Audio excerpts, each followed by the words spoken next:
إن الحمد لله نحمده ونستعينه ونستغفره ونتوكل عليه ونعوذ بالله من شرور أنفسنا ومن سيئات أعمالنا من يهده الله فلا مضل له ومن يضلل فلا هادي له وأشهد أن لا إله إلا الله وحده لا شريك له وأشهد أن محمدا عبده ورسوله أرسله بالهدى ودين الحق ليظهره على الدين كله ولو كره المشركون.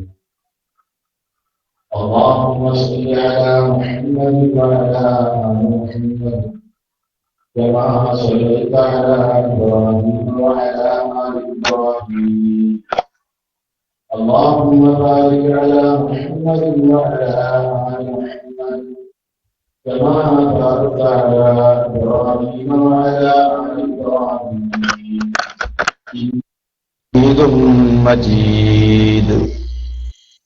أما بعد فإن خير الكلام كلام الله وخير السنن سنن محمد صلى الله عليه وسلم وشر الأمور محدثاتها وكل محدثة بدعة وكل بدعة ضلالة وكل ضلالة في النار.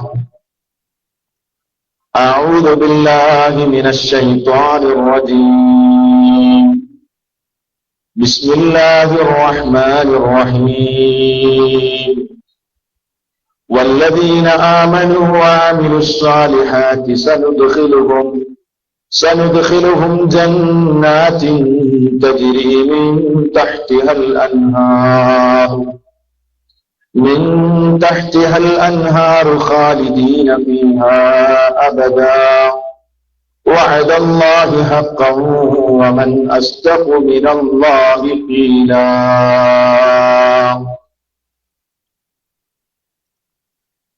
സ്നേഹവും ബഹുമാനവുമുള്ള സഹോദരങ്ങളെ, സുഹൃത്തുക്കളെ, പ്രിയപ്പെട്ടവരെ, സ്വർഗപ്രവേശനത്തിന് ഏറെ സഹായകമാകുന്ന 4 സുപ്രധാനമായ കർമ്മങ്ങൾ, അതിനെ സംബന്ധിച്ച് ഇന്നും തുടർന്നുള്ള ക്ലാസുകളിലും ചെറിയ നിരക്കുള്ള ഒരു വിശദീകരണം നൽകുവാനാണ് ആഗ്രഹിക്കുന്നത്. സത്യവിശ്വാസികളെ സംബന്ധിച്ചിടത്തോളം അവരുടെ ഏറ്റവും വലിയ ലക്ഷ്യം സ്വർഗപ്രവേശനമാണ്. സ്വർഗം നമുക്കറിയാം, അല്ലാഹു സുബ്ഹാനഹു വ തആല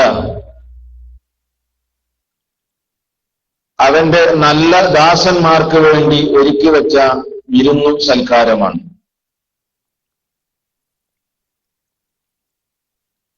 സ്വർഗത്തെ സംബന്ധിച്ച് മുമ്പ് നമ്മൾ വിശദീകരിച്ച സന്ദർഭത്തിൽ ഓർമ്മപ്പെടുത്തുകയുണ്ടായി. അതിന്റെ സൗന്ദര്യവും അവിടെയുള്ള സുഖാനുഭൂതികളും വിവരണാതീതമാണ്. നമുക്ക് വിശദീകരിക്കുവാനോ അതല്ലെങ്കിൽ അതിനെ ഭാവിക്കുവാനോ ഒന്നും സാധ്യമല്ലാത്ത അത്രയും സുഖാനുഭൂതികളുടെ കേന്ദ്രമാണ് അല്ലാഹു സുബ്ഹാനഹു വ തആല സജ്ജമാക്കിയിട്ടുള്ള സ്വർഗം. ഒരിക്കൽ അവിടുത്തെ സ്വഹാബത്ത് നബി തിരുമേനി സ്വല്ലല്ലാഹു അലൈഹി വസല്ലമയോട് ചോദിച്ചു, യാ റസൂലല്ലാഹ്, അല്ലാഹുവിന്റെ തിരുദൂതരെ, ഹദ്ദിഥ്നാ അനിൽ ജന്ന, സ്വർഗത്തെ സംബന്ധിച്ച് നിങ്ങൾ ഞങ്ങളോട് സംസാരിക്കണം. മാ ബിനാഉഹ, സ്വർഗം എങ്ങനെയാണ് നിർമ്മിക്കപ്പെട്ടിട്ടുള്ളത്, സ്വർഗത്തിന്റെ നിർമ്മിതിയെ സംബന്ധിച്ചും അതിന്റെ മറ്റുള്ള കാര്യങ്ങളെ സംബന്ധിച്ചും നിങ്ങൾ ഞങ്ങളോട് സംസാരിച്ചാലും. നബി സല്ലല്ലാഹു അലൈഹി വസല്ലം പറഞ്ഞു, ലബിനത്തു ദഹബിൻ വലബിനത്തു ഫിദ്ദത്തിൻ വമിലാതുഹാ അൽമിസ്കുൽ അഗ്ഫർ വഹസ്ബാഉഹാ അൽലുഉലു വൽയാഖൂതു വതുറാബുഹാ അസ്സഅഫറാൻ മൻ യദ്ഖുലഹാ യൻഅമു വലാ യയഅസു വയഖ്ലുദു വലാ യമൂതു ലാ തുബ്ലാ സിയാബുഹു വലാ യഫ്നാ ശബാബുഹു. മഹാനായ നബി സല്ലല്ലാഹു അലൈഹി വസല്ലം പറയുകയാണ്, സ്വർഗത്തിന്റെ നിർമ്മിതി ലബിനത്തു ദഹബിൻ വലബിനത്തു ഫിദ്ദത്തിൻ, വെള്ളിയുടെയും സ്വർണത്തിന്റെയും ഇഷ്ടികകളാൽ നിർമ്മിക്കപ്പെട്ടതാണ് സ്വർഗം. ആ ഇഷ്ടികകൾക്കിടയിൽ വെക്കാനുള്ള പദാർത്ഥം വമിലാതുഹാ അൽ മിസ്കുൽ അഗ്ഫർ, സുഗന്ധമേറിയ അങ്ങേയറ്റം സുഗന്ധം വമിക്കുന്ന കസ്തൂരിയാണ് ആ ഇഷ്ടികകളെ തമ്മിൽ ഘടിപ്പിക്കാൻ വേണ്ടി അല്ലാഹു സുബ്ഹാനഹു വ തആല ഉപയോഗിച്ചിട്ടുള്ളത്. വഹസ്ബാഉഹാ, ആ സ്വർഗത്തിലെ ചിരക്കല്ലുകൾ അല്ലുഉലു വൽയാഖൂതു, മുത്തും പവിഴങ്ങളുമാണ്. വതുറാബുഹാ, സ്വർഗത്തിലെ മണ്ണെന്ന് പറയുന്നത് അസ്സഅഫറാൻ, അത് കുങ്കുമമുള്ളതാണ്, കുങ്കുമമാണ് സ്വർഗത്തിലെ മണ്ണ്. മൻ യദ്ഖുലഹാ, ആരെങ്കിലും ആ സ്വർഗത്തിൽ പ്രവേശിച്ചു കഴിഞ്ഞാൽ അവന് അവിടെ നിഅമത്തുകൾ, സുഖാനുഭൂതികൾ ഒരുപാട് ലഭ്യമാകുന്നു. വലാ യയഅസു, അവൻ ദുരിതപ്പെടുകയില്ല. വയഖ്ലുദു, അവൻ അതിൽ ശാശ്വതനാണ്. വലാ യമൂതു, മരണം അവനെ പിടികൂടുകയില്ല. ലാ തബ്ലാ സിയാബുഹു, അവന്റെ വസ്ത്രം അവിടെ നുരുമ്പുകയില്ല. വലാ യഫ്നാ ശബാബുഹു, അവന്റെ യൗവനം അവിടെ നശിക്കുകയും ഇല്ല. ഈ നിലക്ക് അനുഗ്രഹങ്ങളാൽ, സുഖാനുഭൂതികളാൽ നിറഞ്ഞു നിൽക്കുന്ന അല്ലാഹു ഒരുക്കി വെച്ച അവന്റെ അനുഗ്രഹ കേന്ദ്രമാണ് സ്വർഗം. സഹോദരങ്ങളെ, ഈ നിലക്ക് മഹാനായ നബി സല്ലല്ലാഹു അലൈഹി വസല്ലം അവിടുത്തെ അനുചരന്മാർക്ക് സ്വർഗത്തെ സംബന്ധിച്ച് വളരെ കൃത്യമായി പരിചയപ്പെടുത്തുകയാണ്. ഈ സ്വർഗമാണ് സത്യവിശ്വാസികൾ ആഗ്രഹിക്കുന്നത്. ഈ സ്വർഗപ്രവേശനം ആഗ്രഹിക്കാത്ത മനുഷ്യരില്ല. ഇവിടെ നോക്കൂ, ഏതൊരാളിന്റെ, ഏതൊരു മനുഷ്യന്റെയും ആഗ്രഹം സ്വർഗത്തിൽ പ്രവേശിക്കണം എന്നതാണ്. മുസ്ലിമീങ്ങളുടെ മാത്രമല്ലാതെ ഇതര മതസമൂഹങ്ങളുടെയും ആഗ്രഹവും അവരുടേതായ വ്യാമോഹങ്ങളുമൊക്കെ സ്വർഗം നേടണമെന്നതായിരുന്നു. എല്ലാ മതസമൂഹങ്ങളെയും മരണാനന്തര ജീവിതത്തിൽ വിശ്വസിക്കുന്ന സർവരുടെയും ആഗ്രഹവും അവകാശവാദവും സ്വർഗം നേടണം, ഞങ്ങൾ സ്വർഗത്തിന്റെ ആളുകളാണ് എന്നതാണ്. നോക്കൂ നിങ്ങൾ, എല്ലാ മതസമൂഹങ്ങളുടെയും അവകാശവാദം അങ്ങനെയാണ്, സ്വർഗത്തിന്റെ അവകാശികൾ ഞങ്ങളാണ് എന്ന്.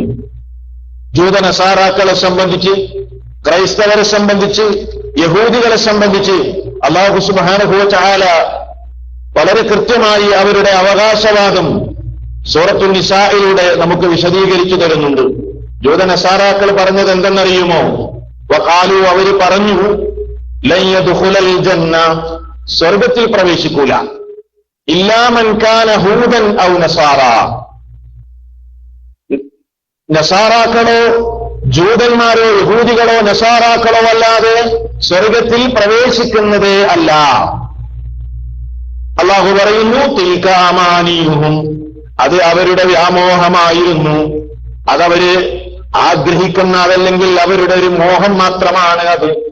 നബിയെ അവരോട് പറയണം, ആ സമുദായങ്ങളോട് പറയണം, നിങ്ങളാണ് സ്വർഗത്തിന്റെ ആളുകളെങ്കിൽ, നിങ്ങൾ മാത്രമേ സ്വർഗത്തിൽ പ്രവേശിക്കുകയുള്ളൂ എങ്കിൽ ഹാത്തൂ ബുർഹാനക്കും, നിങ്ങളുടെ തെളിവുകൾ നിങ്ങൾ കൊണ്ടുവരൂ, അതിനുള്ള പ്രമാണം നിങ്ങൾ കൊണ്ടുവരൂ. ഇൻ കുൻതും സാദിഖീൻ, നിങ്ങൾ സത്യസന്ധന്മാരാണെങ്കിൽ നിങ്ങൾ പറയുന്നത് സത്യമാണെങ്കിൽ നിങ്ങളുടെ ആ വാദത്തിന് തെളിവായ തെളിവുകൾ നിങ്ങൾ സമർപ്പിക്കൂ, കൊണ്ടുവരൂ. അപ്പൊ അവരുടെ വ്യാമോഹം കൊണ്ട് കാര്യമില്ല. ഞങ്ങളെ സ്വർഗത്തിൽ പോകൂ എന്നാണ് അവര് ആഗ്രഹിച്ചതും അവരവകാശവാദം ഉന്നയിച്ചതും അവരുടെ വ്യാമോഹവും അങ്ങനെയായിരുന്നു.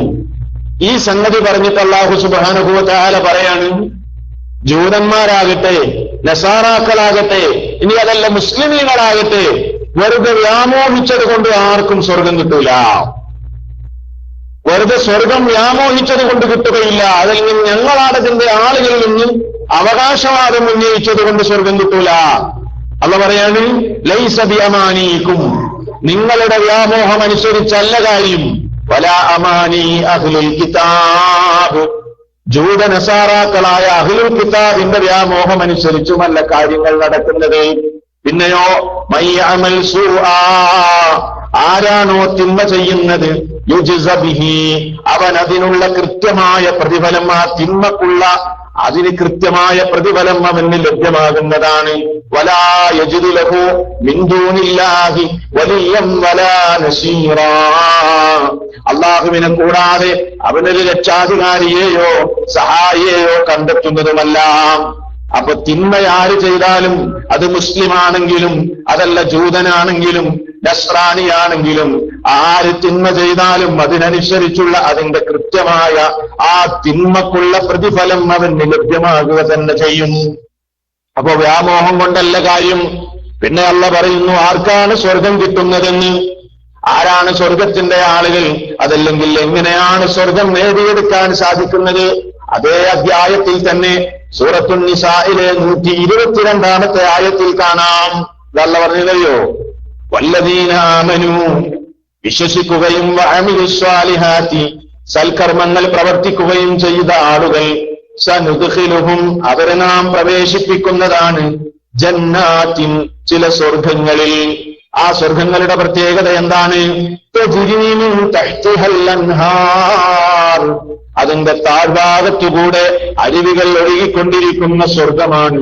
ഖാലിദീന ഫീഹാ അബദാ, കുറച്ചു കാലം കഴിഞ്ഞാൽ നിങ്ങൾ ഇവിടെ നിന്ന് ഇറങ്ങിക്കോ എന്ന് പറയുന്നതല്ല, അവരെന്നും അവിടെ ശാശ്വതരാണ്, അനശ്വരരായി ആ സ്വർഗത്തിൽ അവർ കഴിഞ്ഞുകൂടുന്നു.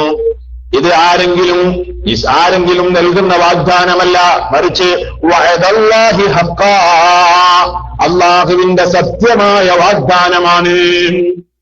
ഇതൊരു എംഎൽഎയുടെ വാഗ്ദാനമല്ല, അതല്ലെങ്കിൽ വേറെ ഏതെങ്കിലും രാഷ്ട്രീയ നേതാക്കന്മാരുടെ വാഗ്ദാനമല്ല, മറിച്ച് മാലിക്കുൽ മുലൂക്കായ അല്ലാഹുവിന്റെ സത്യപ്രകാരമുള്ള വാഗ്ദാനമാണ്. വമൻ അസ്തഖു മിനല്ലാഹി ഖീലാ, അല്ലാഹുവിനേക്കാൾ സത്യസന്ധമായി കാര്യങ്ങൾ പറയുന്നവരാരാണുള്ളത്? സൂറത്തുൻ നിസായിലൂടെ അല്ലാഹു സുബ്ഹാനഹു വ തആല പറയുന്നു, എന്ത്? ആർക്കേ സ്വർഗം കിട്ടൂ? എല്ലാവരും ആഗ്രഹിക്കുന്നു സ്വർഗം വേണമെന്ന്, എല്ലാ കക്ഷികളും ആഗ്രഹിക്കുന്നു സ്വർഗം നേടണമെന്ന്. മുസ്ലിമീങ്ങളിൽ തന്നെ സർവ്വ കക്ഷികളുടെയും അവകാശവാദം ഞങ്ങളാണ് സ്വർഗത്തിന്റെ ആളുകളെന്നാണ്. ജൂതനസാറാക്കളുടെ അവകാശവാദം ഞങ്ങളാണ് എന്നാണ്. മാത്രമല്ല അവർ ഇത്രകൂടെ പറഞ്ഞു, നഹ്നു അബ്നാഉല്ലാഹ്, ഞങ്ങൾ അല്ലാഹുവിന്റെ മക്കളാണ്, വഅഹിബ്ബാഉഹു, അവന്റെ പ്രിയപ്പെട്ടവരും അവന്റെ സ്വന്തക്കാരും ഞങ്ങളാണ്, അതുകൊണ്ട് ഞങ്ങളല്ലാതെ സ്വർഗത്തിൽ പ്രവേശിക്കുകയില്ല. എല്ലാവർക്കും മറുപടിയായി അല്ലാഹു കൊടുത്ത ഒരൊറ്റ കാര്യം എന്താ അല്ലാഹു പറഞ്ഞത്? എല്ലാവരും അവകാശവാദം ഉന്നയിച്ചോ എന്നതുകൊണ്ടോ വ്യാമോഹം നടത്തി എന്നതുകൊണ്ടോ സ്വർഗം കിട്ടുകയില്ല. അത് മുസ്ലിമാണെങ്കിലും ജൂതനാണെങ്കിലും നസ്രാനിയാണെങ്കിലും ആരാണെങ്കിലും മയ്യഅമൽ വല്ലദീന ആമനു വഅമിലുസ്സാലിഹാത്ത്, വിശ്വസിച്ചോ സൽക്കർമ്മങ്ങൾ ചെയ്തോ, സനുദ്ഖിലുഹും, അവരെ നാം പ്രവേശിപ്പിക്കുന്നതാണ്, ജന്നാത്തിൻ തജ്രീ മിൻ തഹ്തിഹൽ അൻഹാർ. അപ്പൊ ഈമാൻ വേണം, സൽക്കർമ്മങ്ങൾ വേണം. അതുകൊണ്ട് സഹോദരന്മാരെ, ഈ ഒരു യാഥാർത്ഥ്യം വളരെ കൃത്യമായി മനസ്സിലാക്കിയവരായിരുന്നു സ്വഹാബത്ത്. സല്ലല്ലാഹു അലൈഹി വസല്ലമയുടെ സഹാബാക്കൾ, സലഫുകൾ, അവരെ സംബന്ധിച്ചിടത്തോളം അവര് മനസ്സിലാക്കി, ഈ ലോകത്ത് കർമ്മം ചെയ്യാതെ, ഇവിടെ അധ്വാനിക്കാതെ, ഇവിടെ നല്ലവണ്ണം ക്ഷീണിക്കാതെ നാളെ സ്വർഗത്തിലേക്ക് കടന്നു പോകാൻ സാധ്യമല്ലെന്ന് നബി സല്ലല്ലാഹു അലൈഹി വസല്ലമയുടെ മജ്ലിസിൽ നിന്ന് അവർ ശരിക്ക് പഠിച്ചത് കൊണ്ട് തന്നെ അല്ലാഹു ഉന്നതന്മാരാണെന്ന് തന്റെ റസൂലിന്റെ നാവിലൂടെ ലോകത്തെ പഠിപ്പിച്ച മഹാന്മാര് ഞങ്ങൾ ഉന്നതരാണല്ലോ, ഞങ്ങൾ ശ്രേഷ്ഠരാണല്ലോ, അല്ലാഹുവിന്റെ റസൂല് ഞങ്ങൾക്ക് ഷഹാദത്ത് നൽകിയിരിക്കുന്നു, ഞങ്ങൾ സ്വർഗത്തിലാണെന്ന്, ഇതൊക്കെ ഞങ്ങൾക്കുണ്ടെന്ന് വിശ്വസിച്ചിട്ട് അവരധ്വാനിക്കാതെയോ അമൽ ചെയ്യാതെയോ വെറുതെ ഇരുന്നില്ല. അവര് മനസ്സിലാക്കി കർമ്മം കൊണ്ടേ സ്വർഗത്തിലേക്ക് എത്താൻ കഴിയൂ, നല്ല നല്ല കർമ്മങ്ങൾ ചെയ്തെങ്കിലേ സ്വർഗത്തിലേക്ക് എത്താൻ സാധ്യമാവുകയുള്ളൂ. അതുകൊണ്ട് തന്നെ കർമ്മഭീതിയുള്ളവർ വല്ലാതെ ത്യാഗം ചെയ്യുന്നവരായിരുന്നു, നന്നായി അമല് ചെയ്യുന്നവരായിരുന്നു. അതിനുവേണ്ടി അവർ ധൃതി കാണിക്കുമായിരുന്നു, അതിനുവേണ്ടി അവർ മത്സര ബുദ്ധിയോടുകൂടെ മുന്നേറുമായിരുന്നു. നിങ്ങൾ നോക്കൂ, ഞാൻ നിങ്ങളോട് സംസാരിക്കുന്ന വിഷയത്തെ ആ വിഷയത്തിന്റെ അടിസ്ഥാനം ഇനി പറയുന്ന ഹദീസാണ്. ഇതാ നമ്മുടെ വിഷയം. സ്വർഗപ്രവേശനത്തിന് നമ്മെ സഹായിക്കുന്ന ഏറെ പ്രധാനമായ 4 കർമ്മങ്ങളെ സംബന്ധിച്ചാണ് വിശദീകരിക്കുന്നത്. എന്താ നോക്കൂ നിങ്ങൾ, ഒരു ദിവസത്തിന്റെ രാവിലെ മഹാനായ റസൂലുള്ളാഹി സ്വല്ലല്ലാഹു അലൈഹി വസല്ലം തന്റെ സ്വഹാബാക്കളോട് ഒന്നിച്ച് ചോദിക്കുന്ന ഒരു ചോദ്യം ഇമാം മുസ്ലിം അവിടുത്തെ സ്വഹീഹിൽ രേഖപ്പെടുത്തുന്നത് കാണാം. സഹാബിമാരോട് റസൂലുള്ളാഹി സ്വല്ലല്ലാഹു അലൈഹി വസല്ലം ചോദിക്കുകയാണ്. ഇനി പറയുന്ന ഹദീസ് വളരെ നല്ലവണ്ണം ശ്രദ്ധിക്കണം സഹോദരന്മാരെ. എന്താ നബി സല്ലല്ലാഹു അലൈഹി വസല്ലം ചോദിച്ചത്? അവിടുന്ന് ചോദിച്ചു, മൻ അസ്ബഹ മിൻകുമുൽ യൗമ സായിമാ, നിങ്ങളിൽ ആരാണ് സഹാബിമാരെ ഇന്ന് നോമ്പുകാരനായിട്ടുള്ളത്? ഇന്ന് നോമ്പുകാരനായി നേരം പുലർന്നത് നിങ്ങളിൽ ആരൊക്കെയുണ്ട്? ഇന്ന് നോമ്പെടുത്തത് നിങ്ങളിൽ ആരാണ്? മഹാനായ സിദ്ദീഖുൽ അക്ബർ റളിയല്ലാഹു അൻഹു അതാ ഉടൻ തന്നെ പറയുന്നു, ഖാല അബൂബക്കർ റളിയല്ലാഹു അൻഹു അന, ഞാനുണ്ട് നബിയേ, ഇന്ന് ഞാൻ നോമ്പുകാരനാണ്. അബൂബക്കർ റളിയല്ലാഹു അൻഹു പറയാണ്. ഉടൻ തന്നെ നബി സല്ലല്ലാഹു അലൈഹി വസല്ലം അവിടുത്തെ രണ്ടാമത്തെ ചോദ്യം ചോദിക്കുന്നു, ഫമൻ തബിഅ മിൻകുമുൽ യൗമ ജനാസ, ഇന്ന് ആരാണ് നിങ്ങളുടെ കൂടെ ഒരു ജനാസയെ അനുഗമിച്ചവൻ? ഒരു ജനാസയെ ഖബറടക്കാനും അതുമായി ബന്ധപ്പെട്ട കാര്യങ്ങളിലുമൊക്കെ സഹകരിക്കുകയും ഒരു ജനാസയെ അനുഗമിക്കുകയും ചെയ്തത് നിങ്ങളിൽ ആരാണ്? ഉടൻ തന്നെ മഹാനായ സിദ്ദീഖുൽ അക്ബർ റളിയല്ലാഹു അൻഹു പറയുന്നു, ഖാല അബൂബക്കർ അന, ഞാനുണ്ട് നബിയേ, ഞാൻ ജനാസയെ അനുഗമിച്ചിട്ടുണ്ട്. സല്ലല്ലാഹു അലൈഹി വസല്ലം ഉടൻ ചോദിക്കുന്നു മൂന്നാമത്തെ ചോദ്യം, ഫമൻ അത്അമ മിൻകുമുൽ യൗമ മിസ്കീനാ, ഇന്ന് നിങ്ങളിൽ ആരാണ് ഒരു സാധുവിന് ഭക്ഷണം നൽകിയത്? നിങ്ങളിൽ ആരുണ്ട് സഹാബിമാരെ? ഒരു സാധുവിന് ഭക്ഷണം കൊടുത്തവരിൽ നിങ്ങൾ ആരാണുള്ളത്? അതല്ലെങ്കിൽ ഇന്ന് ആരാണ് ഒരു സാധുവിന് ഭക്ഷണം കൊടുത്തത്? അപ്പോഴും സിദ്ദീഖുൽ അക്ബർ റളിയല്ലാഹു അൻഹു പറയുന്നു, അനാ, ഞാനുണ്ട് നബിയേ. റസൂൽ സല്ലല്ലാഹു അലൈഹി വസല്ലം നാലാമൊരു ചോദ്യം കൂടെ ചോദിക്കുന്നു, എങ്കിൽ ഫമൻ ആദ മിൻകുമുൽ യൗമ മരീദാ, ഒരു രോഗിയെ സന്ദർശിച്ചത് നിങ്ങളിൽ ഇന്ന് ആരാണ്? നിങ്ങളിൽ ആരാണ് ഒരു രോഗിയെ സന്ദർശിച്ചത്? അപ്പോഴും അതാ അബൂബക്കർ സിദ്ദീഖ് റളിയല്ലാഹു അൻഹു റസൂലുള്ളാഹിയോട് പറയുന്നു, നബിയേ അനാ, ഞാനുണ്ട് നബിയേ. 4 കാര്യങ്ങളല്ലേ ചോദിച്ചത്? ഒന്ന്, ഇന്ന് നോമ്പുകാരനായി ആരാണുള്ളത്? അബൂബക്കർ റളിയല്ലാഹു അൻഹുവിന്റെ മറുപടി, ഞാനുണ്ട്. എങ്കിൽ ഇന്ന് ജനാസയെ അനുഗമിച്ചതാരാണ്? അതിനും ഞാനുണ്ട് നബിയേ. അതാ സാധുവിനാരാ ഭക്ഷണം കൊടുത്തത്? ഞാൻ കൊടുത്തിട്ടുണ്ട് നബിയേ. ആരാണ് രോഗിയെ സന്ദർശിച്ചത്? ഞാനും രോഗിയെയും സന്ദർശിച്ചിട്ടുണ്ട് നബിയേ. ഇതങ്ങ് പറഞ്ഞ ഉടനെ ഖാല റസൂലുള്ളാഹി സ്വല്ലല്ലാഹു അലൈഹി വസല്ലം, അല്ലാഹുവിന്റെ റസൂല് പറയാണ്, മജ്തമഇന ഫിംറിൻ ഇല്ലാ ദഖലൽ ജന്ന, ഈ 4 കാര്യങ്ങളും ഏതൊരു മനുഷ്യനിലാണോ സമ്മേളിച്ചിട്ടുള്ളത് അയാൾ സ്വർഗത്തിൽ പ്രവേശിക്കാതിരിക്കുകയില്ല. ഈ പറഞ്ഞ 4 കാര്യങ്ങളും മജ്തമഇന ഫിംറിൻ ഇല്ലാ ദഖലൽ ജന്ന, ഈ 4 കാര്യങ്ങളും ആരുടെ ജീവിതത്തിലാണോ സമ്മേളിച്ചിട്ടുള്ളത് അവന് സ്വർഗമുണ്ട്, അവൻ സ്വർഗത്തിൽ പ്രവേശിക്കാതിരിക്കുകയില്ല. സഹോദരങ്ങളെ, ഈ 4 കാര്യങ്ങളെ സംബന്ധിച്ചുള്ള വളരെ സംക്ഷിപ്തമായ ഒരു വിശദീകരണമാണ് ഇന്നും അടുത്ത ക്ലാസ്സിലൂടെയും ഞാൻ ഉദ്ദേശിക്കുന്നത്. കാരണം ചില പ്രധാനപ്പെട്ട കാര്യങ്ങൾ ഇതുമായി നമ്മൾ മനസ്സിലാക്കേണ്ടതുണ്ട്.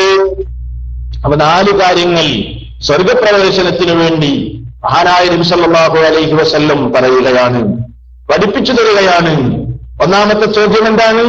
മൻ അസ്ബഹ മിൻകുമുൽ യൗമ സായിമാ, ഇന്ന് നോമ്പുകാരനായി നിങ്ങളിൽ ആരാണുള്ളത്? ഞാനുണ്ടെന്ന് പറയാൻ നമുക്ക് സാധ്യമാകണം. അപ്പോഴേ സ്വർഗം കിട്ടുകയുള്ളൂ. നമ്മളൊക്കെ മനസ്സിലാക്കിയത് റമദാനിലെ നോമ്പ് കഴിഞ്ഞാൽ പിന്നെ നോമ്പിനൊന്നും വളരെ അതല്ലെങ്കിൽ അർഹിക്കുന്ന കാര്യമോ അതല്ലെങ്കിൽ അർഹിക്കുന്നതായ പരിഗണനയോ പലപ്പോഴും നമ്മൾ നൽകാറില്ല. പക്ഷെ അങ്ങനെയല്ലല്ലോ. റമദാനിലെ നോമ്പ് കഴിഞ്ഞാലും നോമ്പുകളുണ്ട്. സുന്നത്ത് നോമ്പുകൾ ഒരാളുടെ ജീവിതത്തിൽ ഉണ്ടാവുക എന്നത് അയാൾക്ക് സ്വർഗത്തിൽ പ്രവേശിക്കാനുള്ള അതല്ലെങ്കിൽ അയാളെ സ്വർഗപ്രവേശനത്തിന് ഏറെ സഹായിക്കുന്ന വലിയ മഹത്തരമായ ഒരു പുണ്യകർമ്മമാണ് സുന്നത്ത് നോമ്പുകൾ. സല്ലല്ലാഹു അലൈഹി വസല്ലമയുടെ സ്വഹാബിമാര് പലപ്പോഴും റസൂലുള്ളാഹിയോട് ചോദിക്കാറുണ്ടായിരുന്ന ഒരു ചോദ്യം എന്തായിരുന്നെന്നോ, നബിയെ സ്വർഗത്തിൽ പ്രവേശിക്കാൻ പറ്റുന്ന ഒരു കർമ്മം എന്ന് പഠിപ്പിച്ചു തരുമോ എന്നാണ്. അങ്ങനെ ഒരിക്കൽ അബൂ ഉമാമ റളിയല്ലാഹു അൻഹു കേട്ടിട്ടുണ്ടാവും. മഹാനായ സ്വഹാബിയാണ്. ആ സ്വഹാബി നബി സല്ലല്ലാഹു അലൈഹി വസല്ലമയുടെ അടുത്ത് വന്നു. എന്നിട്ട് റസൂലുള്ളാഹിയോട് ചോദിച്ച ചോദ്യം എന്താണെന്നറിയോ? അല്ലാഹുവിന്റെ റസൂലിനോട് സ്വഹാബി ചോദിക്കുകയാണ്, യാ റസൂലല്ലാഹ്, അല്ലാഹുവിന്റെ ദൂതരെ, മുർനി ബി അമലിൻ ആഖുദുഹു അൻക യൻഫഉനി വയൻഫഉനി അല്ലാഹു ബിഹി. അബൂ ഉമാമ റളിയല്ലാഹു അൻഹു ചോദിക്കുന്നു, റസൂലേ, മുർനി ബി അമലിൻ, അന്ന് എന്നോടൊരു കർമ്മം കൽപ്പിക്കണേ നബിയേ, ഒരു കർമ്മം പറഞ്ഞു തരണേ റസൂലേ. എങ്ങനെയുള്ള കർമ്മം? ആഖുദുഹു അൻക, അങ്ങിൽ നിന്ന് ഞാനത് സ്വീകരിക്കുമ്പോ യൻഫഉനില്ലാഹു ബിഹി, അല്ലാഹുവിന്റെ അടുക്കൽ എനിക്കത് പ്രയോജനപ്രദമാകണം. അങ്ങനെയുള്ള ഒരു മഹത്തരമായ കർമ്മം അങ്ങ് എനിക്കൊന്ന് പറഞ്ഞു തരുമോ, എന്നോട് കൽപ്പിക്കുമോ? മറ്റൊരു റിപ്പോർട്ടിലുള്ളത് എനിക്ക് സ്വർഗത്തിൽ പ്രവേശിക്കാൻ സാധ്യമാകുന്ന നിലക്കുള്ള ഒരു കർമ്മം അങ്ങ് പറഞ്ഞു തരുമോ നബിയേ? അബൂ ഉമാമ റളിയല്ലാഹു അൻഹു റസൂലിനോട് വന്ന് ചോദിച്ചു. അപ്പൊ നബി സല്ലല്ലാഹു അലൈഹി വസല്ലം പറഞ്ഞത് എന്താണ്? അലൈക ബിസ്സൗം ഫഇന്നഹു ലാ മിസ്ല ലഹു. ഈ പറയുന്ന ഹദീസിന് അടിവരയിട്ട് നമ്മുടെ മനസ്സിൽ കോറിയിട്ടോ സഹോദരങ്ങളെ, റസൂൽ പറയാണ്, അലൈക ബിസ്സൗം, നീ നോമ്പ് നോറ്റോ അബൂ ഉമാമ, നോമ്പെടുത്തോ. എന്താ നോമ്പിന്റെ പ്രത്യേകത? ഫഇന്നഹു ലാ മിസ്ല ലഹു, അതുപോലെ വേറെ ഒരു കർമ്മവും ഇല്ല തന്നെ. നോമ്പ് പോലെ നോമ്പിന് സമാനമായ മറ്റൊന്നും ഇല്ല തന്നെ. അതുകൊണ്ട് സ്വർഗത്തിൽ പോകണോ, അതിന് നോമ്പ് തന്നെ വേണം, നോമ്പെടുത്തോ. അപ്പൊ നബി സല്ലല്ലാഹു അലൈഹി വസല്ലം സ്വർഗപ്രവേശനത്തിന് പഠിപ്പിച്ചു കൊടുക്കുന്ന സംഗതി നോമ്പാണ്. സഹോദരങ്ങളെ, ചിന്തിക്കൂ, നമ്മൾ സുന്നത്ത് നോമ്പെടുക്കാറുണ്ടോ? സുന്നത്ത് നോമ്പിന്റെ വിഷയത്തിൽ നമ്മൾ എവിടെയാണുള്ളത്? മഹാന്മാരായ സലഫുകൾ, മുൻഗാമികൾ, അവർ സുന്നത്ത് നോമ്പെടുക്കായിരുന്നു. റസൂലുള്ളാഹി ചോദിക്കുമ്പോൾ ഞാനുണ്ടെന്ന് മറുപടി പറയാൻ അവർക്ക് കഴിയായിരുന്നു. കാരണം എന്താ? അവർ മനസ്സിലാക്കിയത് എന്താ? അല്ലാഹുവിന്റെ റസൂലിൽ നിന്ന് അവർ പഠിച്ചു, മൻ സാമ യൗമൻ ഫീ സബീലില്ലാഹി ഇല്ലാ ബഅദല്ലാഹു വജ്ഹഹു അനിന്നാരി 70 ഖരീഫാ. നബി സല്ലല്ലാഹു അലൈഹി വസല്ലം പറയുകയാണ്, ഒരാൾ അല്ലാഹുവിന്റെ മാർഗത്തിൽ ഒരു ദിവസം നോമ്പെടുത്തു കഴിഞ്ഞാൽ ഇല്ലാ ബഅദല്ലാഹു വജ്ഹഹു, അയാളുടെ മുഖത്തെ അല്ലാഹു വിദൂരമാക്കാതിരിക്കുകയില്ല, അനിന്നാരി, നരകത്തിൽ നിന്ന് 70 ഖരീഫാ ഐ 70 ആമാ, 70 കൊല്ലം സഞ്ചരിക്കാനുള്ള വഴി ദൂരം അകലേക്ക് അയാളുടെ മുഖത്തെ അല്ലാഹു വിദൂരമാക്കും നരകത്തിൽ നിന്ന്. എന്ന് പറഞ്ഞാൽ നരകത്തിൽ നിന്ന് വിദൂരമാക്കാൻ പര്യാപ്തമായ കർമ്മമേതാണ്? അതും അല്ലാഹുവിന്റെ മാർഗത്തിൽ ഒരു ദിവസത്തെ നോമ്പാണ്. നബി സല്ലല്ലാഹു അലൈഹി വസല്ലം പഠിപ്പിക്കുന്നു. ഒരു ദിവസത്തെ സുന്നത്ത് നോമ്പിനെ സംബന്ധിച്ചാ പറഞ്ഞത്. സുന്നത്ത് നോമ്പിനെ സംബന്ധിച്ചാ പറഞ്ഞത് 70 കൊല്ലം അകലേക്ക്, വഴിദൂരം അകലേക്ക് അകറ്റാൻ എന്ന് പറഞ്ഞാൽ അത്രയും വിദൂരത്തേക്ക്, നരകത്തിൽ നിന്ന് വിദൂരമാകാൻ നോമ്പുകൾ കൊണ്ട് സാധ്യമാണ്. അതുകൊണ്ട് അത് മനസ്സിലാക്കിയത് കൊണ്ടാണ് മൻ അസ്ബഹ മിൻകുമുൽ യൗമ സായിമാ എന്ന് ചോദിച്ചപ്പോ അബൂബക്കർ റളിയല്ലാഹു അൻഹു ഞാനുണ്ടെന്ന് പറഞ്ഞത്. അതുകൊണ്ട് സഹോദരന്മാരെ, സുന്നത്ത് നോമ്പൊക്കെ നമ്മൾ കഴിയുമെങ്കിൽ, സാധ്യമാകുമെങ്കിൽ, ആഫിയത്തുണ്ടെങ്കിൽ, സൗകര്യമുണ്ടെങ്കിൽ നമ്മുടെ ജീവിതത്തിൽ നമ്മൾ ശീലിക്കണം. സ്വർഗമാണല്ലോ നമുക്ക് വേണ്ടത്, അതിന് സഹായിക്കുന്ന കാര്യമാണത്. നോക്കൂ നിങ്ങൾ, നബി സല്ലല്ലാഹു അലൈഹി വസല്ലം കാന നബി സല്ലല്ലാഹു അലൈഹി വസല്ലം യതഹറാ സൗമൽ ഇത്നൈനി വൽ ഖമീസ്. ഹദീസിൽ കാണാം, അള്ളാഹുവിന്റെ പ്രവാചകൻ കാത്തിരിക്കുമായിരുന്നു, വളരെ ഗൗരവത്തോടുകൂടെ അള്ളാഹുവിന്റെ റസൂൽ അന്വേഷിക്കുമായിരുന്നു. സൗമൽ ഇത്നൈനി വൽ ഖമീസ്, എല്ലാ തിങ്കളാഴ്ചകളിലും വ്യാഴാഴ്ചകളിലുള്ള നോമ്പ്, ആ നോമ്പെടുക്കുന്നതിന് വേണ്ടി പ്രത്യേകം ശ്രദ്ധിക്കുകയും ആ ദിവസങ്ങളെ കാത്തിരിക്കുകയും ചെയ്യുമായിരുന്നു അള്ളാഹുവിന്റെ പ്രവാചകൻ സല്ലല്ലാഹു അലൈഹി വസല്ലം. ഇത് ഇത്നൈനി വൽ ഖമീസ്, തിങ്കളും വ്യാഴവും കാത്തിരിക്കുമായിരുന്നു സഹോദരങ്ങളെ. എന്നിട്ട് അവിടുന്ന് പറയുകയും ചെയ്യുമായിരുന്നു, എന്ത്? തുഅറലുൽ അഅമാലു യൗമൽ ഇത്നൈനി വൽ ഖമീസ് വഉഹിബ്ബു അൻ യുറല അമലി വഅന സായിമുൻ റവാഹു തിർമിദി. എന്താ അവിടുന്ന് പറയാറുള്ളത്? തുഅറലുൽ അഅമാലു യൗമൽ ഇത്നൈനി വൽ ഖമീസ്, ആദം സന്തതികളുടെ മനുഷ്യരുടെ കർമ്മങ്ങൾ അള്ളാഹുവിന്റെ അടുക്കൽ പ്രദർശിപ്പിക്കപ്പെടുന്നത് എല്ലാ തിങ്കളാഴ്ചകളിലും വ്യാഴാഴ്ചകളിലുമാണ്. അതുകൊണ്ട് ഫഉഹിബ്ബു, ഞാൻ ഇഷ്ടപ്പെടുന്നു, അയ്യുറല അമലി, എന്റെ അമലിനെ റബ്ബിന്റെ അടുക്കൽ പ്രദർശിപ്പിക്കപ്പെടുന്നത് വഅന സായിമുൻ, ഞാൻ നോമ്പുകാരനായിരിക്കെ എന്റെ കർമ്മങ്ങൾ റബ്ബിന്റെ അടുക്കൽ പ്രദർശിപ്പിക്കപ്പെടുന്നതാണ് ഞാനേറെ ഇഷ്ടപ്പെടുന്നത്. അതുകൊണ്ട് തിങ്കളും വ്യാഴവും നമ്മൾ ചെയ്ത കർമ്മങ്ങൾ റബ്ബിന്റെ അടുക്കൽ പ്രദർശിപ്പിക്കുന്നു. ആ കർമ്മങ്ങൾ സ്വീകരിച്ചെങ്കിലല്ലേ സ്വർഗം കിട്ടുകയുള്ളൂ. അതുകൊണ്ട് കർമ്മങ്ങൾ, ഇബാദത്തുകൾ കാണുന്ന നേരം അടിമ റബ്ബിന് ഇഷ്ടമുള്ള കർമ്മം ചെയ്തവനാകുന്നത് ഏറെ നല്ലത് തന്നെയാണ്. അതുകൊണ്ട് എന്റെ കർമ്മങ്ങൾ പരിശോധിക്കുന്ന നേരം ഞാൻ റബ്ബിനേറെ പ്രിയങ്കരമായ കർമ്മം ചെയ്തവനാകുന്നത് എത്ര നല്ലതാണ്. ഞാനതേറെ ഇഷ്ടപ്പെട്ടത് കൊണ്ടാണ് തിങ്കളും വ്യാഴവും ഞാൻ നോമ്പെടുക്കുന്നത്. അപ്പൊ തിങ്കളാഴ്ചയും വ്യാഴാഴ്ചയുമുള്ള നോമ്പ് സുന്നത്ത് നോമ്പിൽ വളരെ പ്രാധാന്യമുള്ള നോമ്പാണ്. അതുപോലെ റസൂലുള്ളാഹി സ്വല്ലല്ലാഹു അലൈഹി വസല്ലം പറഞ്ഞു, അബൂദർദാ റളിയല്ലാഹു അൻഹു പറയുകയാണ്, പള്ളി പറയാൻ പോകുന്ന ഹദീസ് വളരെ ശ്രദ്ധിക്കണേ സഹോദരന്മാരെ. ഇമാം മുസ്ലിം ഉദ്ധരിച്ച ഹദീസാണ് ഞാൻ നിങ്ങളെ കേൾപ്പിക്കുന്നത്. മഹാനായ സഹാബി അബൂദർദാ റളിയല്ലാഹു അൻഹു പറയാണ്, ഔസാനി ഹബീബി, എന്റെ പ്രിയപ്പെട്ട എന്റെ ഹബീബായ റസൂല് എനിക്കിതാ ഒരു ഉപദേശം തന്നിരിക്കുന്നു, വസീയത്ത് തന്നിരിക്കുന്നു. താന്റെ റസൂല് എനിക്ക് മാത്രം നൽകിയ ഒരു വസീയത്താണ്, എന്നാൽ അത് സർവർക്കും ബാധകമാണ്.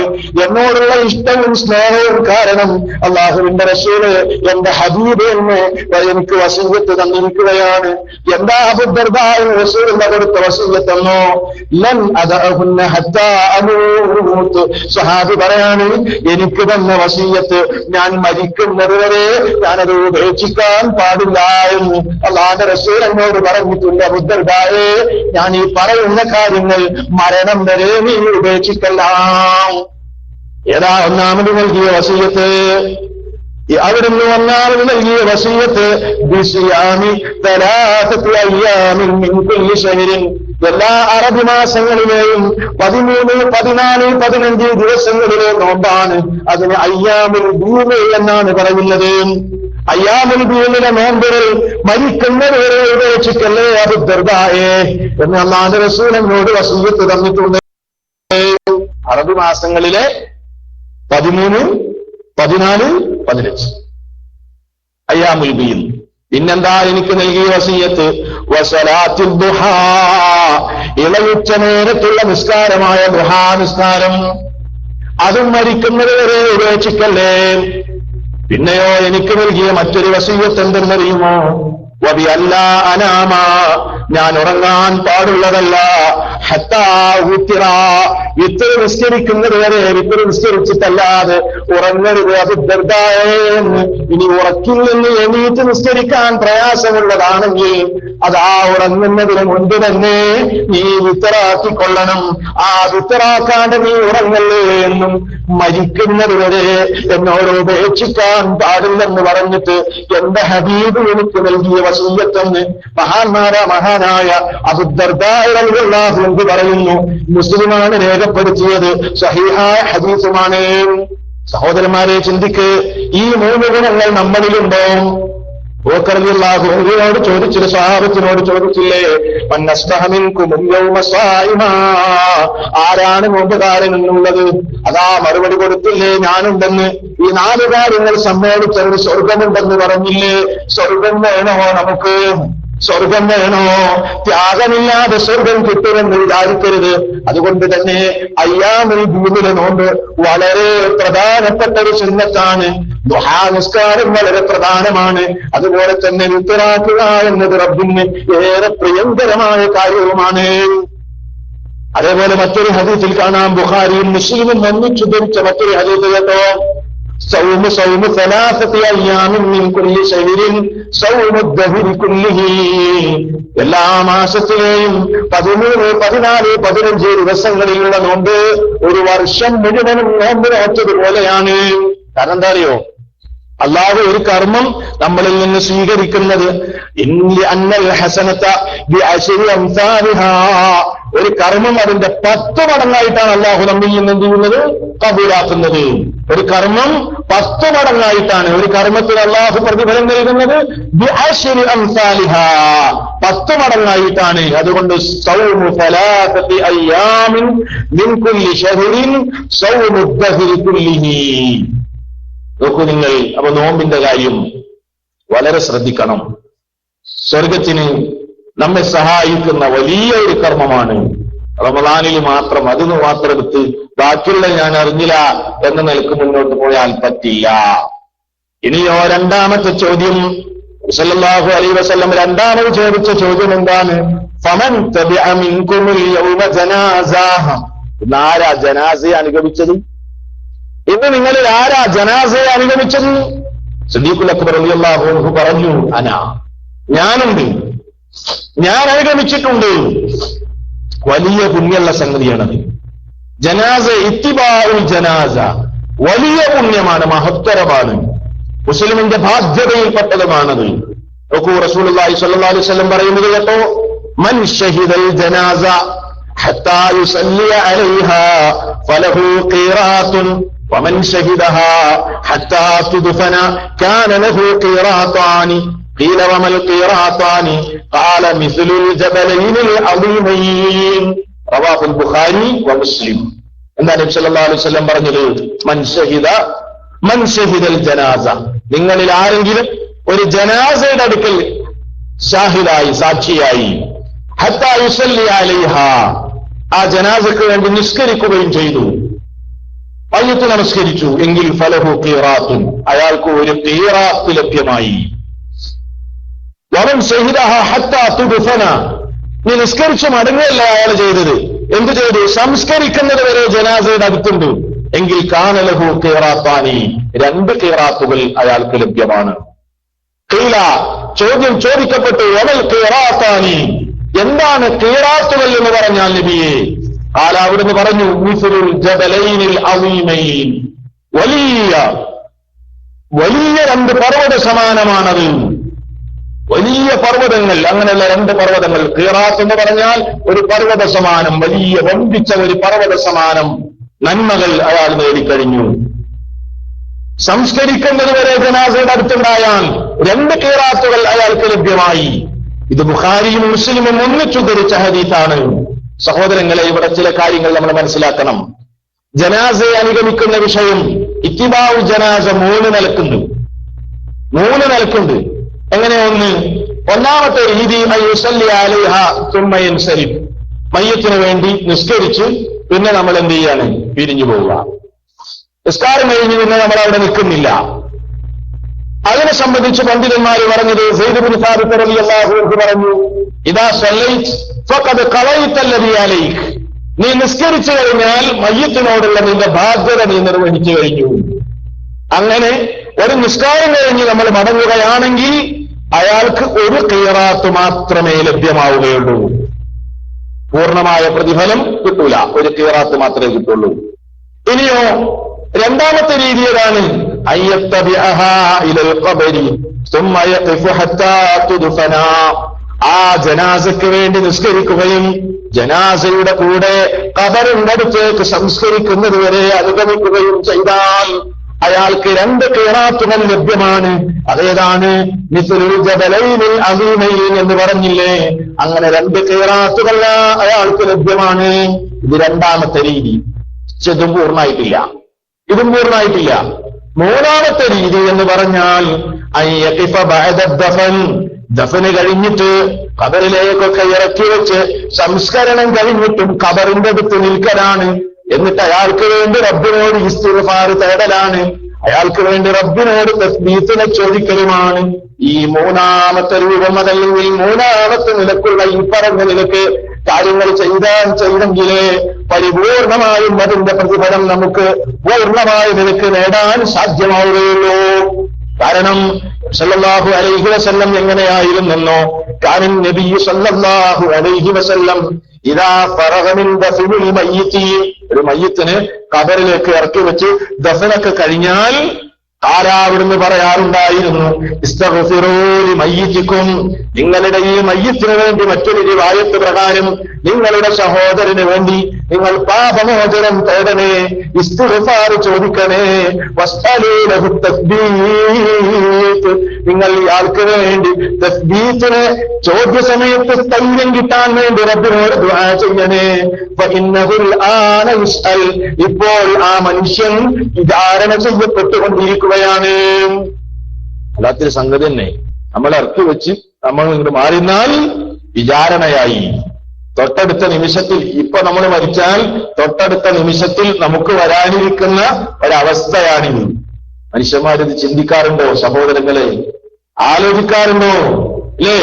നാം വലിച്ചുവിട്ട ശ്വാസം നിലച്ചാൽ പിന്നീട് അടുത്ത നിമിഷങ്ങളിൽ നമ്മൾ പോകേണ്ട, നമ്മൾ അനുഭവിക്കേണ്ട ഒരു രംഗമാണിത്, ഒരവസ്ഥയാണിത്. റസൂൽ സല്ലല്ലാഹു അലൈഹി വസല്ലം പറയാണ്, ഇവിടെ നമ്മൾ ശ്രദ്ധിക്കേണ്ട കാര്യങ്ങൾ എന്ത്? ദഫന് കഴിഞ്ഞാൽ തസ്ബീത്തിന് ചോദിക്കണം. നമ്മുടെ നാട്ടിൽ പണ്ടൊന്നും തസ്ബീത്ത് എന്ന് പറഞ്ഞൊരു ഏർപ്പാടൊന്നും ഉണ്ടായിരുന്നില്ല. പകരം സുന്നത്തിന്റെ സ്ഥാനത്ത് ബിദ്അത്തുകൾ സ്ഥാനം പിടിച്ചിരുന്ന ഒരു കാലഘട്ടം ഉണ്ടായിരുന്നു. ഇന്നും ചെറിയ തോതിലൊക്കെ ഉണ്ടെങ്കിലും വലിയ മാറ്റങ്ങൾ സംഭവിച്ചുകൊണ്ടിരിക്കുകയാണ്. തസ്ബീത്തിന് പകരം തൽഖീനായിരുന്നു നമ്മുടെ നാട്ടിലുണ്ടായിരുന്നത്. അല്ലേ? 2 മലക്കുകൾ ഇപ്പൊ വരും, അവര് ചോദ്യം ചെയ്യും. അപ്പൊ ഇന്നലൊക്കെ നീ പറഞ്ഞടാ എന്ന് പറഞ്ഞിട്ട് തൽഖീൻ ചൊല്ലിക്കൊടുക്കുന്ന ഏർപ്പാടായിരുന്നു ഉണ്ടായിരുന്നത്. പക്ഷേ നബി സല്ലല്ലാഹു അലൈഹി വസല്ലം പഠിപ്പിച്ചത് തസ്ബീത്താണ്. ആ തസ്ബീത്ത് തന്നെ ചൊല്ലുമ്പോൾ നമ്മൾ ശ്രദ്ധിക്കേണ്ടത്, അത് സംഘമായിട്ടല്ല ചൊല്ലേണ്ടത്. തസ്ബീത്ത് ചൊല്ലേണ്ടത് സംഘമായിട്ടല്ല. സംഘമായി ഒരാൾ ചൊല്ലിക്കൊടുക്കുകയും പിന്നെ ബാക്കിയുള്ള ആളുകൾ ഏറ്റുചൊല്ലുകയും ചെയ്യുന്ന സമ്പ്രദായം എവിടെയെങ്കിലും ഉണ്ടെങ്കിൽ അത് നിർത്തലാക്കുക തന്നെ വേണം. കാരണം അതിൽ സുന്നത്തിൽ സ്ഥാനമില്ല. നബി സല്ലല്ലാഹു അലൈഹി വസല്ലം അങ്ങനെ ചെയ്തിട്ടില്ല, സഹാബിമാരങ്ങനെ ചെയ്തിട്ടില്ല. അതാര് ചെയ്താലും അതിന് ന്യായീകരണവുമില്ല, ആര് ചെയ്താലും അതിന് ന്യായീകരണമില്ല. അങ്ങനെ ഒരു ഏർപ്പാടില്ല തന്നെ. ഒരാൾ ചൊല്ലിക്കൊടുക്കുകയും ഏറ്റുചൊല്ലുകയും ചെയ്യുന്ന രീതിയില്ല. മാത്രവുമല്ല, അതിന് പ്രത്യേകമായ ഒരു പ്രാർത്ഥനയും നബി സല്ലല്ലാഹു അലൈഹി വസല്ലം പഠിപ്പിച്ചിട്ടില്ല. തസ്ബീത്ത് ചൊല്ലാൻ വേണ്ടി പ്രത്യേകമായ ഒരു ദുആ അവിടുന്ന് പഠിപ്പിച്ചിട്ടില്ല, ഹദീസുകളിൽ വന്നിട്ടുമില്ല, റിവായത്ത് ചെയ്യപ്പെട്ടിട്ടില്ല. ഏത് പ്രാർത്ഥനകളുമാകാം എന്ന് പറഞ്ഞാൽ ഏത് പദങ്ങളും ഉപയോഗിച്ചുകൊണ്ടും പാപമോചനം തേടാം, തസ്ബീത്തിനെ ചോദിക്കാം. എന്നാൽ പിന്നെ നമ്മുടെ നാടുകളിലൊക്കെ പ്രത്യേകിച്ച് ചൊല്ലി വരുന്ന അല്ലെങ്കിൽ ആളുകൾ സാധാരണ ചൊല്ലാറുള്ള ഒരു പ്രാർത്ഥനയുണ്ടല്ലോ, അല്ലാഹുമ്മ സബ്ബിത്ഹു ഇൻദ സുആൽ, اللهم ألهمه الجواب، اللهم اجعل القبر عن جنبيه، اللهم اغفر له وارحمه، اللهم آمنه من كل الفزع എന്ന് പറയുന്ന ആ പ്രാർത്ഥന അത് നബി സല്ലല്ലാഹു അലൈഹി വസല്ലമയിൽ നിന്ന് ഉദ്ധരിക്കപ്പെട്ടിട്ടില്ല. മറിച്ച് പണ്ഡിതന്മാർ ജനങ്ങൾക്ക് സൗകര്യപ്രദമാകുന്നതിന് വേണ്ടി ഏതോ പണ്ഡിതന്മാരുണ്ടാക്കിയ ചില പദപ്രയോഗങ്ങളാണത്. അത് തന്നെ ചൊല്ലിക്കൊള്ളണമെന്നില്ല, മറ്റതിന് സമാനമായ പദങ്ങളും ചൊല്ലാം. പക്ഷേ ആ പ്രാർത്ഥന ചൊല്ലുമ്പോൾ അല്ലാഹുമ്മ സബ്ബിത്ഹു ഇൻദ സുആൽ എന്ന പ്രാർത്ഥന ചൊല്ലുമ്പോൾ ഇത് നബിതങ്ങൾ ചൊല്ലിയതാണ് എന്ന നിലക്ക് നമ്മൾ ചൊല്ലിക്കൂടാ. മറിച്ച് റസൂലുള്ളാഹി ഇത്രയേ പറഞ്ഞിട്ടുള്ളൂ, എന്ത്?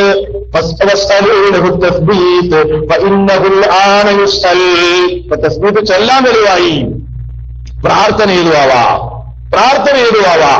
അവിടെ തന്നെ നമ്മൾ മനസ്സിലാക്കേണ്ട മറ്റൊരു വിഷയം, അത് ചൊല്ലുമ്പോൾ ശബ്ദമുയർത്താതെയാണ് ചൊല്ലേണ്ടത്. ശബ്ദമുയർത്താതെയാണ് ചൊല്ലേണ്ടത്. അപ്പോ മഹാന്മാരായ പണ്ഡിതന്മാര് പറയുന്നു, അന്നഹും മഹാന്മാരായ സലഫുകൾ, നമ്മൾ സലഫിന്റെ മൻഹജാണെന്ന് പറഞ്ഞുകൊണ്ട് മാത്രം കാര്യമില്ലല്ലോ. സലഫുകൾ എന്ത് ചെയ്തോ അത് പരിശോധിക്കണം. അവരുടെ രീതി എന്താണോ അത് നമ്മൾ ഫോളോ ചെയ്യണം. അവരെ നമ്മൾ ശരിയായ നിലക്ക് അനുഗമിക്കണം. അപ്പോഴല്ലേ സത്യപാതയിലെത്തൂ.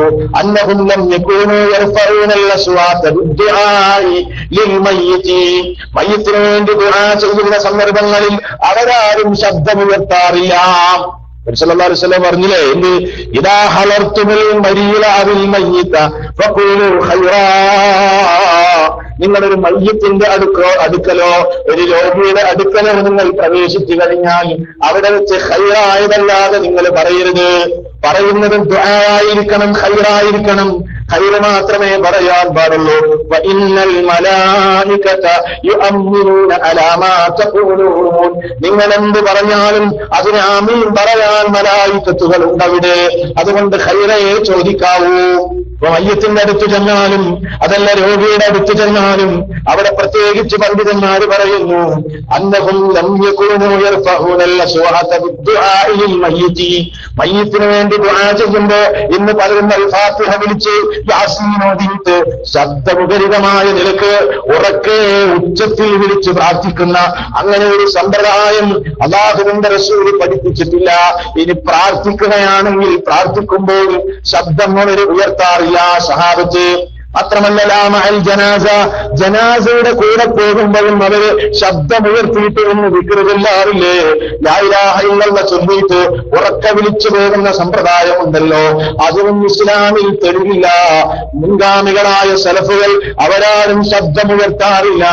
വലാ ബഅദദ്ദഫ്നി ഇൻദൽ ഖബ്രി വഹും അഅലമുൻ നാസി ബിസ്സുന്ന, അവർ സുന്നത്തിനെ സംബന്ധിച്ച് കൂടുതൽ അറിവുള്ളവരായിരുന്നല്ലോ. അതുകൊണ്ട് ദഫ്ന് കഴിഞ്ഞാൽ ഖബറിന്റെ അടുത്ത് വെച്ചും അവർ ശബ്ദമുയർത്തിയിട്ട് ദുആ ചെയ്യാറുണ്ടായിരുന്നില്ല. മനസ്സിലാക്കുക. സംസ്കരണമൊക്കെ കഴിഞ്ഞ് ഖബറിന്റെ അടുത്ത് വെച്ച് ദുആ ചെയ്യുമ്പോഴും ശബ്ദമുയർത്തിയിട്ട് ദുആ ചെയ്യുന്ന ഏർപ്പാട് സലഫുകൾക്കില്ല. അപ്പൊ അങ്ങനെ നമ്മൾ എല്ലാ കാര്യങ്ങളും പഠിക്കും. ഇതൊക്കെ ഞങ്ങൾ പണ്ടേ ചൊല്ലി വരുന്ന രീതിയല്ലേ, ഇതൊന്നും മാറ്റുകയില്ല എന്ന് പറയാൻ പറ്റില്ല. തെളിവുണ്ടോ ഉണ്ടെങ്കിലേ ചെയ്യാവൂ, തെളിവില്ല ആ വിഷയത്തിൽ. പിന്നെയോ ജനാസയെ അനുഗമിക്കുക എന്ന് പറയുമ്പോൾ ആ വിഷയത്തിൽ നമുക്കുണ്ടാകേണ്ട യോഗ്യതകൾ എന്തൊക്കെയാണ്?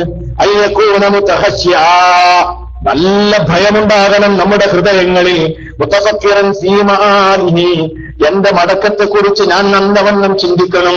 റബ്ബേ, നാളെ ഞാനിതുപോലെ അതല്ലെങ്കിൽ അടുത്ത നിമിഷം ഞാൻ ഇതുപോലെ കത്തുവേണ്ടി ഖബറിലേക്ക് പോകേണ്ടവനാണല്ലോ.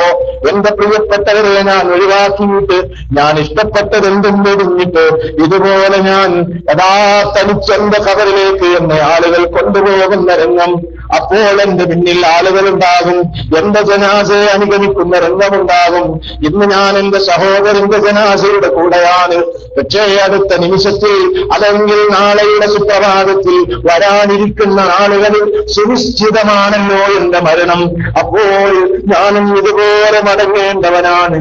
അതുകൊണ്ട് മുത്തഅളം ബിൽ മൗതി, മരണം കൊണ്ടവൻ ഉപദേശം സ്വീകരിക്കുന്നവനാകണം, അവന്റെ കൽബിലോലമാകണം.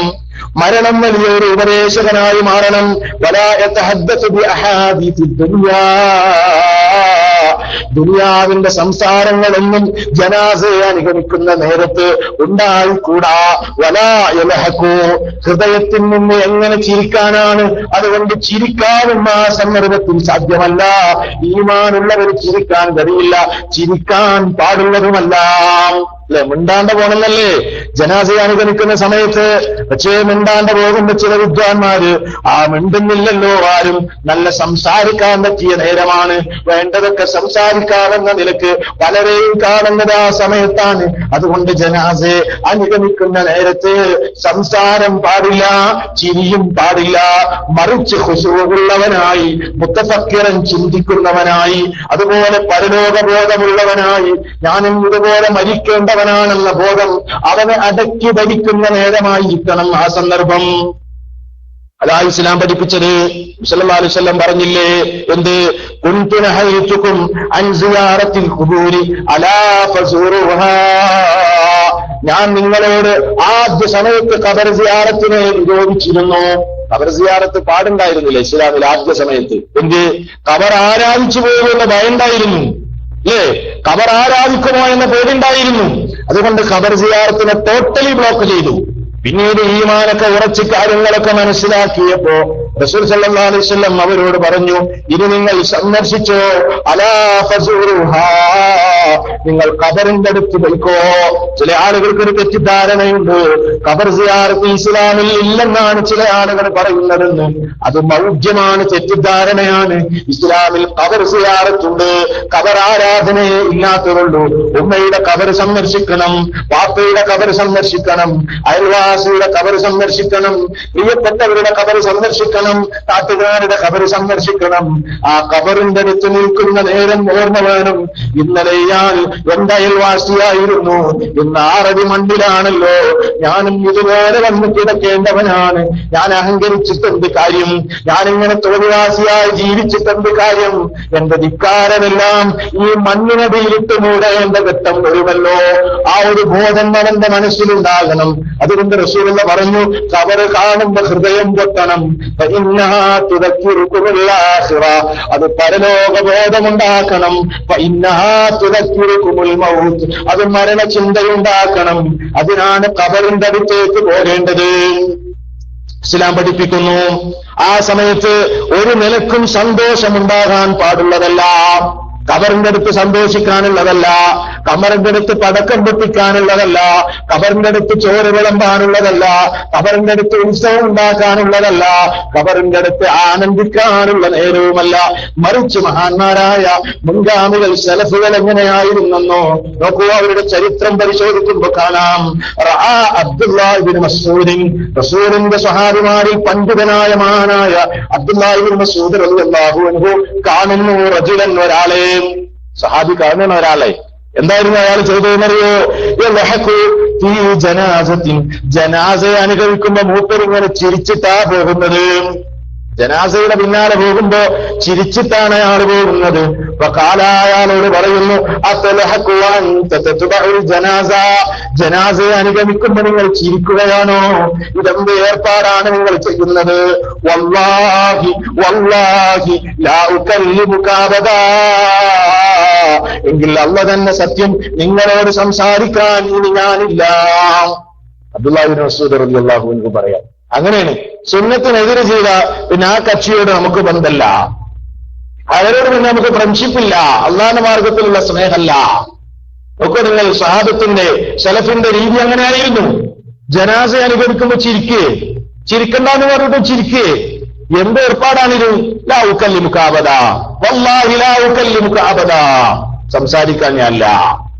അതുകൊണ്ട് സഹോദരങ്ങളെ, രണ്ടാമത്തെ ചോദ്യം സിദ്ദീഖുൽ അക്ബർ റളിയല്ലാഹു അൻഹുവിനോടുള്ള ചോദ്യം, അതല്ലെങ്കിൽ സഹാബത്തിനോടുള്ള ചോദ്യം, നിങ്ങളിൽ ആരാണ് ജനാസയെ അനുഗമിച്ചത് എന്നാണ്. അപ്പോ സഹാബിയായ സിദ്ദീഖുൽ അക്ബർ പറഞ്ഞു, ഞാനുണ്ടെന്ന്. അത് മഹത്തായ കർമ്മമാണെന്നാണ് ഞാൻ പറഞ്ഞു വരുന്നത്. ഇനി നമ്മൾ ധാരാളം മുസ്ലിമീങ്ങൾ ഒരു ജനാസയ്ക്ക് വേണ്ടി നമസ്കരിച്ചാൽ ആ മയ്യത്തിന് അതുകൊണ്ട് വലിയ നേട്ടമുണ്ടെന്ന കാര്യവും നമ്മൾ മനസ്സിലാക്കണം. നമ്മളൊരു മരണവാർത്തക്ക് അറിഞ്ഞു, പക്ഷേ നല്ല തൗഹീദുള്ള ആൾ തന്നെയാണ്, ഉഷാറാണ്, മൻഹജുള്ള ആൾ തന്നെയാണ്. പക്ഷെ നമ്മൾ പോകുന്നില്ല, നമുക്ക് തിരക്ക്. മറ്റുള്ള സഹോദരങ്ങളെ, നമ്മൾ അറിഞ്ഞു കഴിഞ്ഞാൽ ആ മുവഹിദാണ് മരിച്ചതെങ്കിൽ, തൗഹീദുള്ളവനാണ് മരിച്ചതെങ്കിൽ, അയാൾക്ക് പോയി അയാൾക്കൊന്ന് നമസ്കരിക്കാനുള്ള മനസ്സ് കാണിക്കണം. കാരണം ആ സാധുവിന് നാം ചെയ്യുന്ന ഏറ്റവും വലിയ ഉപകാരമാണത്. റസൂലുള്ളാഹി സ്വല്ലല്ലാഹു അലൈഹി വസല്ലം പറയുന്നു, മാ മിൻ റജുലിൻ മുസ്ലിമിൻ, മുസ്ലിമായ ഏതൊരു മനുഷ്യനാകട്ടെ, യമൂതു, ആ മനുഷ്യൻ മരിക്കുന്നു, ഫയഖൂമു അലാ ജനാസതിഹി, അയാളുടെ ജനാസക്ക് വേണ്ടി നമസ്കരിക്കുന്നു, 40 റജുലാ, 40 ആളുകൾ നിസ്കരിച്ചാൽ എങ്ങനെയുള്ള 40 ആളുകളാകണമെന്നോ? ലാ യുശ്രികൂന ബില്ലാഹി ശൈആ, അല്ലാഹുവിൽ ഒരു നിലക്കും പങ്കു ചേർക്കാത്ത 40 ആളുകൾ നിസ്കരിച്ചു കഴിഞ്ഞാൽ ഇല്ലാ ശഫഅഹുമുല്ലാഹു ഫീഹി, അവരുടെ ആ ശുപാർശ ആ മനുഷ്യന് വേണ്ടി അല്ലാഹു സ്വീകരിക്കുന്നതാണ്. നിസ്കാരം ഒരു റെക്കമെൻഡായി പരിഗണിക്കും. നമ്മുടെ ആ ശുപാർശ ആ മയ്യത്തിന് വേണ്ടി അള്ളാഹു എന്ത് ചെയ്യും? സ്വീകരിക്കും. പക്ഷെ നിസ്കരിക്കുന്ന 40 ആളുകൾ തൗഹീദുള്ളവരാകണം. മുഹ്യിദ്ദീൻ ശൈഖിനെ വിളിക്കുന്നവനാകാൻ പറ്റില്ല. അതല്ലെങ്കിൽ റബ്ബിന് പുറമെ പലരെയും വിളിക്കുന്നവനാകാൻ പറ്റില്ല. ഒരാളെയും വിളിക്കാതെ എന്റെ റബ്ബിനെ മാത്രമേ ഞാൻ വിളിക്കൂ, അള്ളാഹിനോട് മാത്രം ദുആ ചെയ്യുന്ന തൗഹീദിന്റെ മാധുര്യം നുകർന്ന 40 ആളും നിസ്കരിച്ചാൽ ജനാസക്ക് മയ്യിത്തിന് നേട്ടമാണ്. മറ്റൊരു ഹദീസും കൂടെ കേട്ടോ, മാമിൻ മയ്യിത്തിൻ യുസല്ലി അലൈഹി ഉമ്മത്തുൻ മിനൽ മുസ്ലിമീൻ. മുസ്ലിമീങ്ങളിൽ നിന്നൊരു സമൂഹം ആളുകൾ ഒരു മയ്യിത്തിന് വേണ്ടി നിസ്കരിച്ചു. യബ്ലുഗൂന അൻ യകൂനു മിഅ, അവർ 100 പേരുണ്ടെങ്കിൽ യസ്ബഊന, അവരുടെ നിസ്കാരം ശുപാർശയാണ്. ഇല്ലാ ശുഫിയഹു ഫീഹി, അവരുടെ ശുപാർശ സ്വീകരിക്കപ്പെടാതിരിക്കുകയില്ല. ഇത് ഇമാം മുസ്ലിം റിവായത്തിലുള്ള ഹദീസാണ്. ആള് കൂടുന്നതിനനുസരിച്ച് മയ്യത്തിന് നേട്ടമാണ് എന്നർത്ഥം. വലിയ പുണ്യമുള്ള കാര്യമാണ്. സഹാബിമാരിത് പാഴാക്കൂലായിരുന്നു. വലിയ പുണ്യമുള്ള കാര്യമാണ്. ഒരൊറ്റ സംഭവം കൂടെ പറഞ്ഞ് ഞാൻ അവസാനിപ്പിക്കാം. ഇതിനോടൊക്കെ സ്വഹാബത്തിന്റെ സമീപനം എന്തായിരുന്നു കേട്ടോ? എന്താ സംഗതി നിങ്ങൾ കേട്ടോ സഹോദരന്മാരെ? ഹദീസുകളിൽ കാണാം, അതാ ഒരിക്കൽ മഹാനായ അബ്ദുല്ലാഹി ഇബ്നു ഉമർ റളിയല്ലാഹു അൻഹു ഇങ്ങനെ ഇരിക്കുകയാണ്. അബ്ദുല്ലാഹി ഇബ്നു ഉമർ റളിയല്ലാഹു അൻഹുവിന്റെ അടുത്തേക്ക് അതാ ഖബ്ബാബ് റളിയല്ലാഹു അൻഹു കടന്നു വരുന്നു. ഇത് ത്വലഅലൈഹി ഖബ്ബാബുൻ സാഹിബുൽ മഖ്സൂറ, മഹാനായ ഖബ്ബാബ് റളിയല്ലാഹു അൻഹു, മഹാനായ ഉമർ ഖത്താബിന്റെ മോനായ അബ്ദുല്ലാഹി ഇബ്നു ഉമർ, ചരിത്രത്തിലെ മുത്തബിഉസ് സുന്ന എന്ന മഹാനായ സ്വഹാബി, അവിടുത്തേക്ക് ഖബ്ബാബ് റളിയല്ലാഹു അൻഹു ചെല്ലുകയാണ്. എന്നിട്ട് ഖബ്ബാബ് ചോദിക്കുന്നു അബ്ദുല്ലാഹി ഇബ്നു ഉമറിനോട്, യാ അബ്ദുല്ലാഹ്, അല്ലയോ അബ്ദുല്ലാഹ്, അലാ തസ്മഉ മാ യഖൂലു അബൂ ഹുറൈറ. അബൂ ഹുറൈറ പറഞ്ഞ ഹദീസ് കേട്ടിട്ട് നിങ്ങൾ? അബൂ ഹുറൈറ റളിയല്ലാഹു അൻഹു പറഞ്ഞ ഹദീസ് നിങ്ങൾ കേട്ടിട്ടുണ്ടോ? എന്താണ് ആ ഹദീസ് എന്നോ? ഇന്നഹു സമിഅ റസൂലുള്ളാഹി സ്വല്ലല്ലാഹു അലൈഹി വസല്ലം യഖൂലു, അബൂ ഹുറൈറ പറയുന്നു റസൂലുള്ള പറയുന്നത് ഞാൻ കേട്ടിട്ടുണ്ടെന്ന്. എന്നിട്ട് പറയാണ് റസൂലിന്റെ ഹദീസ്. ആരാ പറയുന്നത്? അബൂ ഹുറൈറ പറയുകയാണ്. അബൂ ഹുറൈറയിൽ നിന്ന് കേട്ട ഹദീസ് അബ്ദുല്ലാഹി ഇബ്നു ഉമറിനോട് ചോദിക്കുകയാണ്, ഖബ്ബാബ്, ഈ ഹദീസ് നിങ്ങൾ കേട്ടിട്ടുണ്ടോ? അബൂ ഹുറൈറ റസൂലിൽ നിന്ന് കേട്ട ഹദീസാണത്രേ. എന്നിട്ട് പറഞ്ഞു കൊടുക്കുകയാണ് ഏതാണ് സംഭവം. അബൂ ഹുറൈറ പറഞ്ഞു, റസൂലുള്ളാഹിയിൽ നിന്ന് ഞാൻ കേട്ടു. എന്ത്? മൻ ഖറജ മഅ ജനാസത്തിൻ മിൻ ബൈതിഹാ, ഒരാൾ വീട്ടിൽ നിന്ന് തന്നെ ഒരു ജനാസയുടെ കൂടെ, ആ ജനാസ മരിച്ച വീട്ടിൽ നിന്ന് ജനാസയുടെ കൂടെ ഒരാൾ അനുഗമിച്ചു. വസല്ല അലൈഹാ, ജനാസക്ക് വേണ്ടി നിസ്കരിച്ചു. സുമ്മത്തബഅഹാ ഹത്താ തുദ്ഫന, സംസ്കരിക്കുന്നത് വരെ അതിനെ അനുഗമിച്ചു എങ്കിൽ കാന ലഹു ഖീറാത്താനി, അയാൾക്ക് 2 ഖീറാത്തുകളാണ് പ്രതിഫലം ലഭ്യമാകുന്നത്. കുല്ലു ഖീറാത്തിൻ മിസ്ലു ഉഹുദിൻ, ഓരോ ഖീറാത്തും മദീനയിലെ വലിയ പർവ്വതമായ ഉഹുദ് മലയോളം വലിപ്പമുണ്ട്. വമൻ സ്വല്ലാ അലൈഹി, ഇനി ഒരാൾ നമസ്കരിക്കുക മാത്രമാണ് ചെയ്തതെങ്കിൽ സുമ്മ റജഅ, പിന്നെ അയാൾ മടങ്ങിയാൽ കാന ലഹു ഖീറാത്തുൻ മിസ്ലു ഉഹുദിൻ, ഉഹുദ് മലയോളം വലിപ്പമുള്ള ഒരു ഖീറാത്ത് അയാൾക്ക് ലഭ്യമാണ്. ഇതാണ് ഹദീസ്. ഇത് റസൂലുള്ളാഹിയിൽ നിന്ന് അബൂ ഹുറൈറ കേട്ടതാണത്രേ. അബ്ദുല്ലാഹി ഇബ്നു ഉമർ കേട്ടിട്ടുണ്ടോ? ഖബ്ബാബ് ചോദിക്കാണ്. ഉടൻ തന്നെ മഹാനായ അബ്ദുല്ലാഹി ഇബ്നു ഉമർ റളിയല്ലാഹു അൻഹു എന്താ ചെയ്തതെന്നറിയുമോ? ഫഅർസല ഇബ്നു ഉമർ ഖബ്ബാബൻ ഇലാ ആയിഷ, ഇബ്നു ഉമർ റളിയല്ലാഹു അൻഹു ഒരാളെ അതാ ഖബ്ബാബ് റളിയല്ലാഹു അൻഹുവിനെ ആയിഷ ബീവിയുടെ അടുക്കലേക്ക് അയക്കുകയാണ്.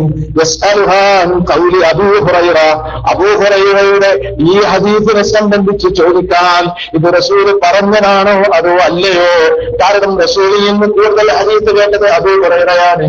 ആ മഹാനായ സ്വഹാബിയുടെ പേരിൽ പല കള്ള ഹദീസുകളും പലരും പ്രചരിപ്പിച്ചിട്ടുണ്ട്. ഇത് സത്യമാണോ എന്നറിയാൻ അതാ പറഞ്ഞയക്കുകയാണ്. അമറഹു, പിന്നെ ഖബ്ബാബിനോട് കൽപ്പിക്കുകയാണ്, വിവരമറിഞ്ഞിട്ട് എന്റെ അടുക്കലേക്ക് മടങ്ങി വരണം. ഇബ്നു ഉമർ റളിയല്ലാഹു അൻഹു വെയിറ്റ് ചെയ്യാൻ. ഖബ്ബാബ് റളിയല്ലാഹു അൻഹുവിനെ ആയിഷ ബീവിയുടെ അടുത്തേക്ക് പറഞ്ഞയക്കുകയാണ്.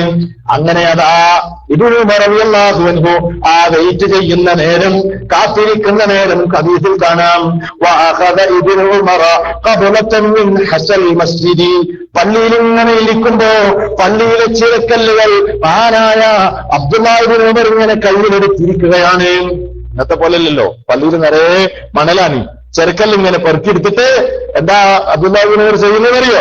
യുഖല്ലിബുഹാ ഫീ യദിഹി ഹത്താ റജഅ ഇലൈഹി റസൂൽ. അയച്ച ദൂതൻ മടങ്ങി വരുന്നത് വരെ കല്ലിങ്ങനെ കയ്യിലിട്ട് സമാധാനമില്ലാതെ ശരിയാണോ എന്താണെന്നറിയാനുള്ള ആ ആഗ്രഹത്താല് കൈകളിൽ ഇങ്ങനെ കല്ലങ്ങോട്ടും ഇങ്ങോട്ടും ഇട്ട് അങ്ങോട്ടും ഇങ്ങോട്ടും ഇങ്ങനെ മറിച്ചിട്ടുകൊണ്ട് ഇരിക്കുകയാണ് മഹാനായ അബ്ദുല്ലാഹി ഇബ്നു ഉമർ. വഖാലത്ത് ആയിഷ സദഖ അബൂ ഹുറൈറ. അങ്ങനെ ആയിഷാ ബീവി റളിയല്ലാഹു അൻഹ പറഞ്ഞു, അബൂ ഹുറൈറ പറഞ്ഞത് സത്യമാണ്, ശരിയാണ്. അങ്ങനെ ഒരു ഹദീസ് ഉണ്ട്, റസൂലുള്ള പഠിപ്പിച്ചതാണ്. അപ്പോഴാണ് ഇബ്നു ഉമർ റളിയല്ലാഹു അൻഹു ഫളറബ ഇബ്നു ഉമർ ബിൽ ഹസൻ ലദീ ഫീ യദിഹിൽ അർള. തന്റെ കയ്യിലുള്ള ആ കല്ലുകളെല്ലാം ചിരക്കല്ലുകൾ ഭൂമിയിലേക്ക് അങ്ങേറിഞ്ഞിട്ട് അടിച്ചിട്ട് കൈകൾ കൊണ്ട് ഭൂമിയിൽ ഇങ്ങനെ അടിച്ചിട്ട് മഹാനവറുകൾ പറയുന്നു, വഖാല അവിടുന്ന് പറയുന്നു, ഖദ് ഫറത്നാ ഫീ ഖറാറീത കതീറാ. എത്ര ഖീറാത്തുകളാണ് നമ്മൾ പാഴാക്കിയത്. ഈ ഹദീസ് നമ്മൾ മുമ്പ് കേട്ടിട്ടില്ലല്ലോ. അതുകൊണ്ട് എത്ര ഖീറാത്തുകളാണ് പാഴാക്കിയതെന്ന് സങ്കടത്തോടെ മഹാനായ അബ്ദുല്ലാഹി ഇബ്നു ഉമർ റളിയല്ലാഹു അൻഹു പറയുന്നു. അപ്പൊ അവരൊക്കെ ആഗ്രഹിച്ചത് എന്താണ്? പരലോകത്ത് പ്രതിഫലം കൂടണം, സ്വർഗത്തിൽ പോകാൻ ഘനം കൂടണം, തുലാസ്. അതിന് അവസരങ്ങൾ ഉപയോഗപ്പെടുത്തണം. എത്ര എണ്ണാ മിസ്സായത് അല്ലേ സഹോദരങ്ങളെ? അതുകൊണ്ട് നമുക്ക് മിസ്സാകാൻ പാടുള്ളതല്ല. നമുക്ക് ഈ കാര്യങ്ങളൊക്കെ കൃത്യമായി നമ്മുടെ മുമ്പിൽ രേഖപ്പെടുത്തപ്പെട്ട് കിടക്കുന്നുണ്ട്. ഹദീസിന്റെ കിതാബുകളിൽ എല്ലാം വിശദമായി പരാമർശിച്ചിട്ടുണ്ട്. ഓരോ കാര്യങ്ങളും നമ്മുടെ മുമ്പിൽ വ്യക്തമാണ്, സുവ്യക്തമാണ്. അതുകൊണ്ട് തന്നെ റബ്ബിനോട് വിവരം പറയാൻ നമുക്ക് സാധ്യമല്ല. എല്ലാ സംവിധാനങ്ങളും നമ്മുടെ മുമ്പിലുണ്ട്. പഠിക്കാനാണോ അവസരമുണ്ട്, കേൾക്കാനാണോ അവസരമുണ്ട്. ഇനി ഒരാളോടും ചോദിക്കാതെ ഒരു കാര്യം അന്വേഷിക്കണോ, അതിനും നമ്മുടെ മുമ്പിൽ സംവിധാനങ്ങളുണ്ട്. എങ്ങോട്ടും പോകാതെ ദീന് കേൾക്കണോ, നമ്മുടെ വീട്ടിൽ അതിനുള്ള സൗകര്യങ്ങളുണ്ട്, സംവിധാനങ്ങളുണ്ട്. 24 മണിക്കൂറും പ്രഭാഷണം കേൾക്കാൻ അവസരം വേണോ, അതിനും മുമ്പിൽ സംവിധാനങ്ങളുണ്ട്. എല്ലാം ഒരുക്കി വെച്ച് പഠിക്കാൻ വരൂ എന്ന് വിളിക്കുമ്പോ ആ വിളിക്ക് ഉത്തരം ചെയ്യാതെ മാറി നിന്നാൽ അല്ലാഹു സുബ്ഹാനഹു വ തആലയോട് എന്ത് മറുപടിയാണ് നമുക്ക് പറയാനുണ്ടാവുക എന്ന് കൂട്ടത്തിൽ നമ്മളൊന്ന് ചിന്തിക്കുന്നതും വളരെ നല്ലതാണ്. ഈ ശ്വാസം വലിച്ചാൽ കഴിഞ്ഞില്ലേ അല്ലേ? ശ്വാസം വലിച്ചാൽ കഴിഞ്ഞില്ലേ? കിബറൊക്കെ അവിടെ തീരും, എല്ലാം അവിടെ തീരും, എല്ലാം അവിടെ അവസാനിക്കും സഹോദരങ്ങളെ. അതുകൊണ്ട് മഹാന്മാരായ സലഫുകൾ അല്ലേ, സലഫി എന്ന് പറയണമെങ്കിൽ, ഞാൻ സലഫികളിൽ പെട്ടവനാണെന്ന് പറയണമെങ്കിൽ ഏതെങ്കിലും ഗ്രൂപ്പ് പെട്ടതുകൊണ്ടാവില്ല. സലഫി എന്ന് പറയണമെങ്കിൽ സലഫിന്റെ മൻഹജ് സ്വീകരിക്കണം. സലഫിന്റെ മൻഹജ് എന്ന് പറഞ്ഞാൽ റസൂലിൽ നിന്ന് അവർ പഠിച്ച സംഗതി ജീവിതത്തിൽ അനുവർത്തിച്ചവരായിരുന്നു അവർ. പറയുന്നവരല്ല, ജീവിതത്തിൽ അനുവർത്തിച്ച് കാണിച്ചു കൊടുക്കും. സുന്നത്തിനോട് താല്പര്യമുണ്ടാകും, ദീനിനു വേണ്ടി ത്യാഗം ചെയ്യും, അതിനുവേണ്ടി കഷ്ടപ്പെടുവർ. അങ്ങനെ ത്യാഗം ചെയ്തെങ്കിലേ സ്വർഗം കിട്ടുകയുള്ളൂ എന്നവർ മനസ്സിലാക്കി. അതുകൊണ്ടാണ് അവർ ആ ത്യാഗം ചെയ്തത്. അതുകൊണ്ടാണ് നബി ഞങ്ങൾ ചോദിച്ചപ്പോ ഞാൻ എന്ന് മറുപടി പറയാൻ സിദ്ദീഖുൽ അക്ബർ റളിയല്ലാഹു അൻഹു സാധിച്ചത്. 2 കാര്യങ്ങളാണ്. സ്വർഗം നേടാനുള്ള 4 കർമ്മങ്ങളിൽ 2 കർമ്മങ്ങളെ സംബന്ധിച്ച് മാത്രമാണ് വിശദീകരിച്ചിട്ടുള്ളത്. ബാക്കിയുള്ള 2 എണ്ണമുണ്ട്. ഇൻഷാ അല്ലാഹ് അടുത്ത ക്ലാസ്സിൽ നമ്മളത് വിശദീകരിക്കുന്നതാണ്. സർവ്വലോക രക്ഷിതാവായ നാഥൻ ദീനിനെ ശരിയായ നിലക്ക് പഠിക്കുവാനും അറിയുവാനും മനസ്സിലാക്കുവാനും നമുക്ക് തൗഫീഖ് നൽകി അനുഗ്രഹിക്കുമാറാകട്ടെ. കേട്ട കാര്യങ്ങൾ ജീവിതത്തിൽ പകർത്തുവാനും അതനുസരിച്ച് മുന്നോട്ട് പോകുവാനും അല്ലാഹു നമുക്ക് തൗഫീഖ് നൽകി നമ്മെ അനുഗ്രഹിക്കുമാറാവട്ടെ. അവസാനം ലാ ഇലാഹ ഇല്ലല്ലാഹ് എന്ന കലിമത്ത് ഉച്ചരിച്ചുകൊണ്ട് മരണപ്പെടാനുള്ള സൗഭാഗ്യം അല്ലാഹു നമുക്ക് ഏവർക്കും തന്ന് നമ്മെ അനുഗ്രഹിക്കുമാറാവട്ടെ. പ്രത്യക്ഷമായതും പരോക്ഷമായതുമായ സർവ്വ ഫിത്നകളിൽ നിന്നും അല്ലാഹു നമ്മെ കാത്തു രക്ഷിക്കുമാറാവട്ടെ. റബ്ബനാ തഖബ്ബൽ മിന്നാ ഇന്നക അൻതസ് സമീഉൽ അലീം വതുബ് അലൈനാ ഇന്നക അൻതത് തവ്വാബുർ റഹീം. വസ്സലാമു അലൈക്കും വറഹ്മത്തുള്ളാഹി വബറകാതുഹു.